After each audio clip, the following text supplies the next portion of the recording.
పిల్లలు పెద్దలు అరుగుదలకు బాగా ఉపయోగపడే వాము ఉండలు ఎలా తయారు చేసుకోవాలో ఇప్పుడు చూద్దాం. ఇదేంటంటే ఫస్ట్ నేను వాముని వేయించేసాను. ఆయిల్ లేకుండా ఉత్తనే బాణల్లో వేయించుకోవాలి. బాణల్లో వేయించుకున్న తర్వాత అవి చల్లబడిన తర్వాత వాటిని ఏం చేయాలంటే మిక్సీ పట్టేసి ఇలాగా పొడిలాగా చేసేసుకోవాలి వాముని. తర్వాత మనం వాము ఎంత తీసుకున్నామో అంత పటిక బెల్లం తీసుకోవాలి. పటిక బెల్లం తీసుకొని దాన్ని కూడా ఇలా మిక్సీ పట్టేయాలి. పట్టేసిన తర్వాత ఆవు నెయ్యి తీసుకొని వీటి రెండింటిని మనం కలిపేసుకొని చిన్న చిన్న ఉండల్లా చేసుకొని పెట్టుకుని ఎర్లీ మార్నింగ్ పిల్లలు లేచిన వెంటనే బ్రష్ చేసుకుని వెంటనే ఒక ఉండ తీసిస్తే పిల్లలు తింటారు. సో దానివల్ల అజీర్తి సమస్యలు ఉండవు. పెద్దలకు కూడా చాలా మంచిది.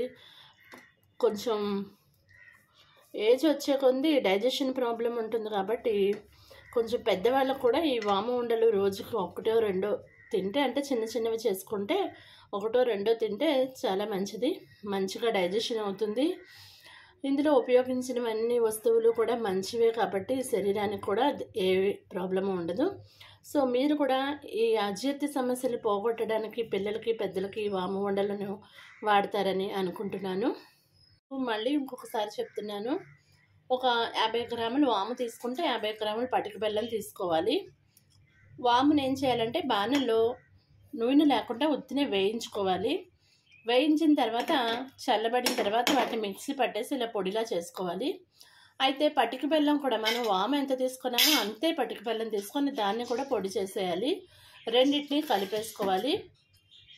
ఇప్పుడు ఈ రెండింటిని ఉండల్లా చేయడానికి ఆవు నెయ్యిని వాడండి. ఆవు నెయ్యి హెల్త్కి మంచిది.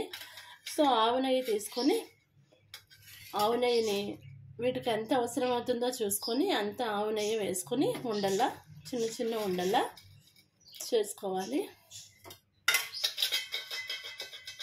ఇలా కలిపేసుకుంటే కలుస్తుంది.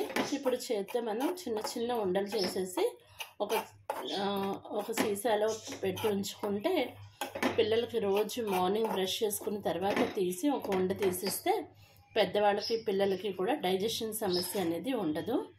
సో మీరు కూడా తప్పకుండా ఇది ట్రై చేయండి.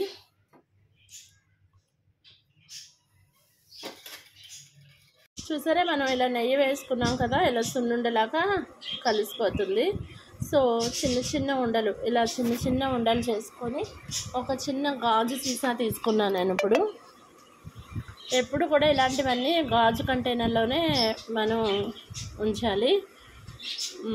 సో ఈ గాజు సీసాలు ఇలా తయారు చేసిన ఉండలన్నీ పెట్టుకుని రోజుకి ఒక ఉండ పెద్దవాళ్ళైనా చిన్నవాళ్ళైనా తీసుకుంటే చాలా అసలు ఎసిడిటీ ప్రాబ్లం అని కానీ డైజెషన్ ప్రాబ్లం అని కానీ ఇలాంటివి ఏమీ మన దరిచేరవు. సో మీరు కూడా ట్రై చేస్తారని ఆశిస్తున్నాను. వాము ఎంత తీసుకుంటే పటిక బెల్లం అంత తీసుకోండి. నెయ్యి కలుపుకోవడానికి ఎంత అవసరం అవుతుందో అంత తీసుకొని ఇలాగ ఉండలాగా కలుపుకోండి. సో తప్పకుండా మీరు ఈ టిప్ పాటిస్తారని అనుకుంటున్నాను. Thank you for watching my videos. Please like, share and subscribe to my channel. మీకు మరిన్ని మంచి మంచి వీడియోస్ అందించడానికి నా ఛానల్ని సబ్స్క్రైబ్ చేయండి. నా వీడియోస్ని లైక్ చేయండి. మీ ఫ్రెండ్స్కి, మీ రిలేటివ్స్కి నా వీడియోస్ని షేర్ చేయండి. Thank you for watching my videos and thank you for your valuable support also. Thank you.